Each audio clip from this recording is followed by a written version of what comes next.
मैं इस वक्त हूँ दिल्ली यूनिवर्सिटी के वाइस चांसलर के ऑफिस के बाहर। जिस तरह से लगातार जो सरकार है वो सीट कट कर रही है, पहले जेएनयू इलाहाबाद यूनिवर्सिटी और अब डीयू में विशेष तौर पे जो लॉ के स्टूडेंट्स हैं उनके लिए सीट कट हुई है और तकरीबन 40% सीट कटिंग मानी जा रही है। इसके पीछे रीजन क्या है, क्यों सरकार लगातार सीट कटिंग कर रही है बावजूद इसके कि स्टूडेंट्स इसके खिलाफ आवाज उठा रहे हैं? आखिर सरकार का मकसद क्या है, यही जानने की हम कोशिश करेंगे। हमारे साथ कुछ स्टूडेंट्स हैं। आपका नाम? आदित्य वैभव। और आप यहाँ स्टूडेंट है क्या? नहीं, मैं इस साल तैयारी कर रहा हूँ एक्चुअली। मतलब कि लास्ट ईयर 2400 सीट थी, इस बार उन्होंने सीधा 1000 सीट कर के 1410 कर दिया। ये सरकार नहीं चाहती है कि हम जैसे बच्चे यहाँ यूनिवर्सिटी में आए पढ़े।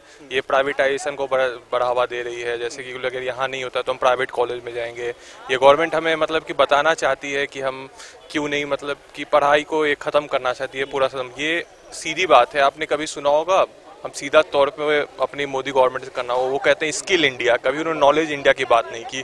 वो स्किल इंडिया करेगा, स्किल इंडिया करा करके 12वीं करो, कॉल सेंटर में जॉब करो या किसी एमएनसी में जाके जॉब करो, वो आप वही कराना चाहते हैं। वहाँ पे नॉलेज इंडिया की कभी बात नहीं करते हैं और ये उसी का परिणाम है कि वो 1000 सीट कम करते हैं। आप ही बताइए सर कि हर यूनिवर्सिटी में हर साल सीट बढ़ती है।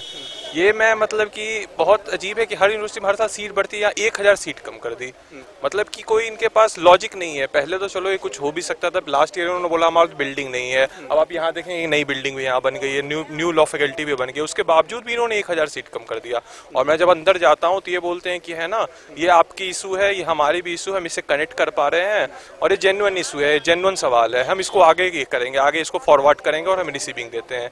लेकिन क्या वो करके क्या हमें मतलब कि वो बढ़ाएंगे, यही सवाल है। और क्योंकि उनके ऊपर भी तो ऊपर से प्रेशर आ रहा है और सीधा कहते हैं कि है ना कि सीट्स कम करो। सीट्स कम करने से बच्चे नहीं पढ़ेंगे, मतलब कि सीट्स कम करने से चाहे वो जनरल कैटेगरी का हो, एससी कैटेगरी का हो, ओबीसी का हो, हर चीज़ का हर लोग प्रभावित होगा। जो लोग यहाँ आते थे लॉ करने, यहाँ की लॉ सबसे अच्छी है, इंडिया की नंबर 1 यूनिवर्सिटी में मतलब कि आते थे लॉ करने के लिए, फैकल्टी ऑफ लॉ करने के लिए, वो यहाँ पे अब नहीं कर पाएंगे। तो ये सवाल है मेरा उनसे, हम पूछते हैं उस गवर्नमेंट से क्या वो चाहती हो, क्यों हमारे एजुकेशन का सिस्टम को ख़त्म कर रही है। अभी हाल फिलहाल में नॉन नेट फेलोशिप वगैरह भी कम की है और फिर उसके बाद है ना अभी हाल फिलहाल कुछ दिन पहले एग्ज़ाम 2 बार नीट के एग्ज़ाम होते हैं, वो भी 1 बार की है। एजुकेशन पे सीधा प्रहार है उनका और ये सरकार बताती है कि ये सब उसका दुष्परिणाम है कि फैकल्टी ऑफ लॉ में सीट कम करना, नॉन नेट फेलोशिप कम करना, नीट एग्जाम नहीं करना, ये सब उसका परिणाम है। अगर मैं ये कहूँ कि आपका सपना था कि आप दिल्ली यूनिवर्सिटी से लॉ करें, लेकिन सरकार के इस डिसीजन के बाद, सीट कटिंग के बाद आपका जो सपना है कहीं ना कहीं वो प्रभावित हो गया है? जरूर प्रभावित जरूर हुआ है। लास्ट ईयर हमें 175 में से 100 स्कोर करने पड़ते थे, 105 स्कोर करने पड़ता, वो 130-40 करने पड़ेंगे इस बार आने के लिए। तो अब ये सपना जरूर प्रभावित हुआ है और ये ऐसी बात नहीं है कि मतलब कि 1 साल पहले से, लास्ट ईयर भी इन्होंने ऐसा ही किया था और इस साल भी इन्होंने ऐसा ही किया है और इससे बहुत इफेक्ट करेंगे, बहुत सारे स्टूडेंट इफेक्ट होंगे और इससे बहुत प्रभावित होंगे। और हम बहुत, मेरे जैसे बहुत सारे बच्चों को जो यहाँ एक्सपीरियंट होंगे, जो यहाँ करने आएंगे और नहीं उनका हो पाएगा कुछ मार्जिन से, क्योंकि 1000 सीट होना बहुत बड़ी बात होती है। तो अब आगे की आपके जो ये प्रोटेस्ट के लिए आप आगे भी प्रोटेस्ट करेंगे या फिर आप अपनी जो लॉ की पढ़ाई है कहीं और से करेंगे? आपका क्या प्लान होगा?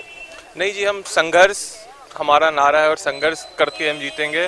और हम इस जैसे लास्ट ईयर भी हमने संघर्ष किया था और लॉ फैकल्टी सीट वापस, इस बार भी हम संघर्ष करेंगे पूरी जोर, चाहे वो करे या ना करे, हम संघर्ष पूरी करेंगे और जरूर हम संघर्ष करेंगे इसके लिए। और मेरा हो या ना हो उससे कोई मतलब नहीं, लेकिन संघर्ष जरूर करेंगे इसके लिए, क्योंकि मैं अकेले नहीं आता हूँ, बहुत सारे मेरे बच्चे भी आते हैं और मेरे समाज चलता है, क्योंकि हम स्टूडेंट हैं, स्टूडेंट से समाज चलता है।